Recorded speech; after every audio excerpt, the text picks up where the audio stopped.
네, 후쿠시마 수산물 진짜 먹으라고? 자, 오늘의 킹덤 주제입니다. 자, 일본이 국제 무대에서 후쿠시마 수산물 수입을 제한을 없애라고 주장하고 있습니다. 이게 말이 됩니까, 오찬석 의원? 일단 일본의 이제 모테기 도시미스 외무상이 지금 아세안 플러스 3, 이제 플러스 3은 한중일인데요.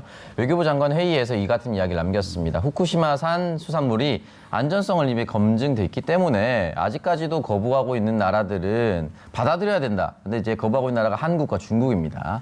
정확하게 이 두 국가에게 이 수산물을 받아들이라는 신호를 보낸 것이고, 사실은 이제 두 국가가 받아들이는 것이 중요한 것은 두 국가에 대한 수출도 중요하지만 전 세계 모든 사람들이 이제 후쿠시마를 믿고 먹는다라는 사인이 될 수가 있거든요. 그런 의미에서 이제 전방위적인 외교, 정치력을 펼치고 있다고 볼 수가 있습니다.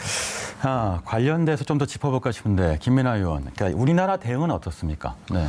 우리나라는 뭐 후쿠시마 인근 8개 현의 수산물은 다 이제 수입 금지를 하고 있는 상황인데, 이렇게 우리가 특정 지역에 뭐 이렇게 수산물이라든지 이런 것들을 수입을 뭐 할 수도 있고 안 할 수도 있죠. 그것은 우리 마음입니다, 기본적으로. 네. 그런데 우리가 또 다 같이 살아가는 지구촌 세상 아닙니까? 지구촌 세상이기 때문에 이런 전체적인 어떤 무역과 관련된 여러 가지 문제들은 WTO 체제에서는 좀 서로 상호 호혜적으로 하자라는 좀 국제적인 어떤 그런 합의가 있는 상황이죠. 네. 그래서 우리가 특정 지역에 뭐 예를 들면 수산물이라든지 이런 것들을 특정한 이유로 거부하는 게 옳은지 그른지를 한번 따져보자라고 그 나라에서는 이제 문제 제기를 할 수가 있습니다. 그래서 실제 일본이 WTO에 문제 제기를 했죠. 네. 분쟁 해결 절차로 그래서 갔는데, 처음에는 이제 우리에게 좀 불리하게 상황이 전개됐지만 뭐 노력을 열심히 해서 최종적으로는 우리가 뭐랄까요, 승소를 한 것이죠. 그래서 우리가 지금 수입 금지 조치를 하는 것은 WTO에 의해서도 정당하다고 이제 지금 판결이 나왔기 때문에, 앞으로도 우리가 이제 수입 금지를 조치를 계속 유지를 하면 뭐 특별히 후쿠시마산 수산물을 누가 속여서 들어오지 않는 한 이제 우리가 먹을 일은 뭐 없겠죠. 네. 네. 자, 일본인들도 10명 중에 1명은 이 후쿠시마 식품을 꺼린다고 합니다. 그런데 도대체 왜 수출을 못해 안달인 겁니까? 여기서 저의 분노의 킹덤 퀴즈 나갑니다. 자, 다음 중 후쿠시마 식품을 먹고 자민당 총재가 됐다고 홍보한 정치인은 누구일까요? 자, 후보자들 화면으로 만나보시죠. 1번 고이즈미 주니치로, 2번 아베 신조, 3번 스가 요시히데. 자, 일본어에 능통하고 일본 통으로 알려져 있는 우리 오창석 의원이 이 문제에 대해서는 굉장히 자신감이 있을 것 같습니다. 맞춰보시죠. 일단은 스가 총리 같은 경우는 최근에 됐기 때문에 얘기할 수가 없고요. 2011년이지 않습니까? 그리고 첫 번째 1번 고이즈미 총리는 2006년까지 재임했습니다. 네. 시대적으로 맞지 않아요. 시대적으로 맞는 사람은 2번밖에 없습니다. 네, 그렇군요.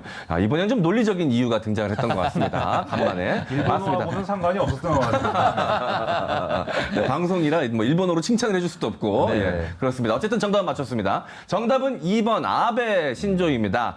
이 후쿠시마산 식품의 먹방을 직접 자주 선보였던 이 아베 총리는요, 이 매일 후쿠시마산 쌀을 먹고 물도 마신 덕분에 자민당 총재 3선도 달성할 수 있었다라고 이야기를 했었는데요. 예, 근데 지금은 굉장히 아프시죠? 예, 어쨌든 이 먹방으로만 안전을 홍보하자 일본 네티즌들은 자민당 의원들은 후쿠시마 도시락 주면 모두 먹지 않고 버릴 것이라고 이 불만을 표현하기도 했었습니다. 자, 그렇다면 이 후쿠시마 수산물은 안전할까요? 이 한국이 수입 금지 조치를 취하고 있는 후쿠시마 인근 8개 현의 수산물에서 이 세슘 검출률이 7.3%로 나머지 지역 0.8%보다 9.1배 높았습니다. 그리고 이 후쿠시마산은 아니지만 이 일본산 산천어, 그리고 두릅, 멧돼지는 세슘 검출률이 높게 나와서 굉장히 조심을 해야 될 것 같습니다. 네, 아베는 그랬습니다. 그렇다면 스가 내각은 어떨까요? 관련해서 전문가와 말씀 나눠보겠습니다. 그린피스의 장마리 캠페이너 지금 나와 계시죠? 네, 연결되어 계시나요? 네, 안녕하세요. 안녕하십니까? 네, 그린피스는 세계적인 국제 환경단체죠. 세계 각국의 지부가 많고요. 관련된 환경 이슈에 관심이 많으실 텐데, 역시 후쿠시마 관련돼서도 관련해서 많은 활동을 하고 계신 걸로 알고 있습니다. 반갑습니다. 네, 안녕하세요. 네, 나오셔서 감사합니다. 자, 질문 드려보겠습니다. 자, 지난 22일이었죠. 국제원자력기구 IEA 총회에서 일본은 후쿠시마 원전 오염수를 해양에 배출해야 된다. 이렇게 중요한 메시지를 남겼습니다. 이게 논란이 되고 있는데 어떤 내용이었습니까?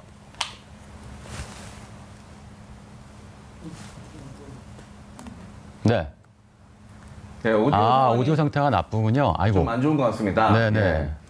다시 연결을 좀 시도해야 될 것 같습니다. 그러네요. 예. 네. 네, 중요한 이슈를 여쭤보려고 했는데 지금 연결 상태가 고르지 못해서 시청자 여러분들한테 양해 말씀 부탁드립니다. 자, 일단 좀 더 여쭤볼까요? 김민하 의원. 일단 원전 오염수를 방류한다는 것 자체는 인적공해 우리한테 너무 심각한 문제 아닙니까? 그렇습니다. 일본은 지금 오염수를 그 원전에 이제 어떤 핵 연료봉이나 이런 것들을 식히기 위해서 계속 이제 냉각수를 투입하고 있기 때문에 그 원전에서는 계속해서 오염수가 발생할 수밖에 없거든요. 일단은 그것을 탱크에 저장하고 있는데 그 탱크를 계속해서 만들어내는 것이 자신들로서는 부담이라는 이유로 지금 해양에 이제 방류를 하겠다라는 얘기를 하고 있죠. 근데 이제 그냥 방류를 할 경우에는 누구도 이것을 그래도 된다라고는 얘기를 하지 않을 것이기 때문에 일단 정화를 거쳐서 방류할 것이다라고 주장을 하고 있습니다. 그래서 정화 장치를 통해서 하는데 결과적으로 이 정화 장치를 통해서 정화가 된 오염수가 그러면 확인을 해봤을 때 실제로 방사성 물질이라든지 이런 것들이 완벽히 제거가 된 것이냐? 일본 정부는 그것을 과학적으로 검증해야 되고 검증하는 과정에서 보면은 뭐 많이 제거가 됐다, 상당수 제거가 됐다 이렇게 얘기를 하고 있지만 사실은 뭐 우리 입장도 그렇고 지금 뭐 보신 그린피스라든지 이런 국제적인 단체의 입장도 그렇고 완전히 이제 제거가 된 것은 아니다라고 지금 얘기를 하고 있는 거거든요. 더군다나 당연히 후쿠시마에서 이제 그 방류를 한다 하더라도 해양이라는 것은 바다는 넓고 이 방사성 물질들은 해류를 통해서 이동할 수가 있기 때문에 우리한테 이제 영향을 끼치지 않는 것도 아니죠. 그런 점에서 우리는 반발할 수밖에 없고 여러 가지 걱정이 되고 그래서 이제 장마리 캠페이너를 연결해야 되는데 연결이 되는 건지 제가 좀 걱정이 되고요. 네. 네. 지금 다시 전화 연결이 되는 모양입니다. 네, 안녕하세요. 네, 들리시나요? 캠페이너님? 네, 잘 들립니다. 네, 안녕하세요. 네, 다행입니다. 네, 시청자 여러분들도 궁금해하시는 분들이 많을 테니까 꼭 연결 됐어야 되는데 다행입니다. 아까 말씀드린 것처럼 후쿠시마 원전 오염수를 해양에 배출하겠다 이런 주장을 일본이 했어요.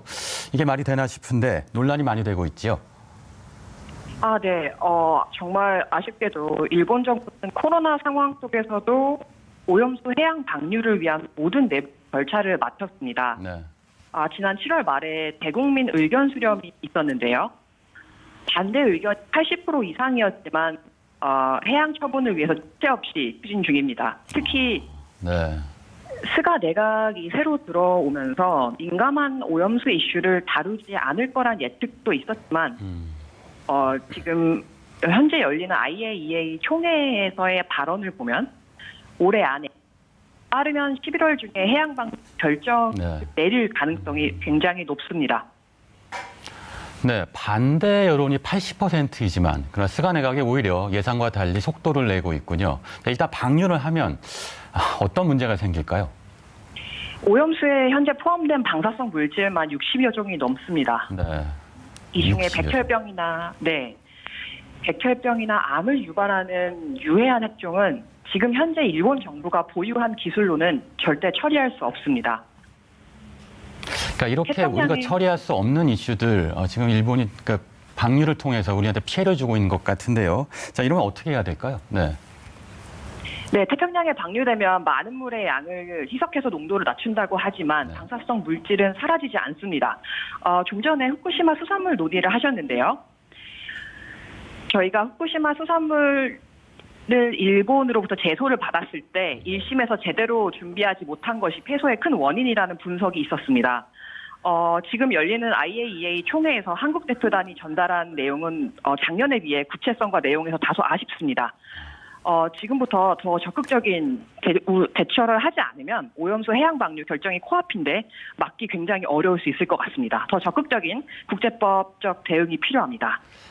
시청자 여러분들 입장에서 보면 막기 어렵다는 얘기에 가슴이 철렁하실 것 같은데요. 네, 어떤 대책 필요할 것 같고 훨씬 구체적이고 적극적인 대응책이 필요한 시점이 아닌가 싶습니다.